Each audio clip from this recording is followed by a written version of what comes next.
الحمدللہ والصلاۃ والسلام۔ ابلیس کے 5 خصائل۔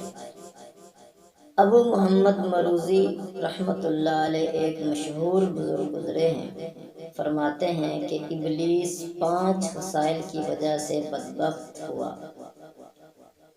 اول، اس نے اپنے گناہ کا اقرار نہ کیا۔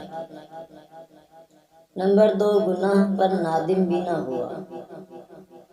نمبر 3، اپنے نفس کو ملامت بھی نہ کیا۔ نمبر 4، نہ استغفار کی اور نہ ہی توبہ طائب ہوا۔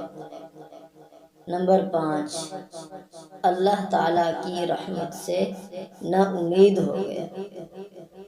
نیز فرمایا کہ حضرت آدم علیہ السلام نے اس کے برعکس کیا اور 5 خصائل کے باعث سعید ہو گئے، نیک بخت ہو گئے۔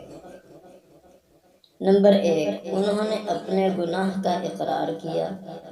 نمبر 2، گناہ پر نادم ہوئے، ندامت اٹھائی۔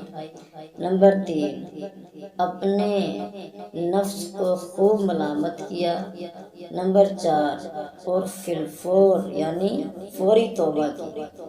نمبر 5، اللہ سبحانہ و تعالیٰ کی رحمت سے نا امید بھی نہ ہوئے۔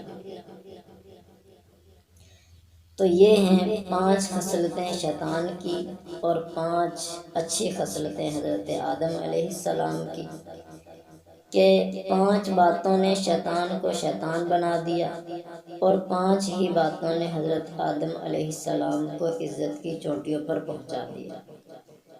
تو یہ ہے ہمارے لیے سبب کہ نادم ہوں، پچھتاوا ہو کوتاہیوں پر، غلطیوں پر۔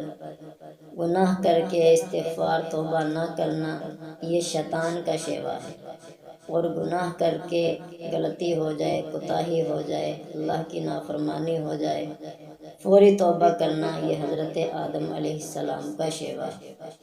تو یہ ہمارے لیے انتہائی سبق کی بات ہے۔ اللہ تعالیٰ عمل کی توفیق نصیب فرمائے۔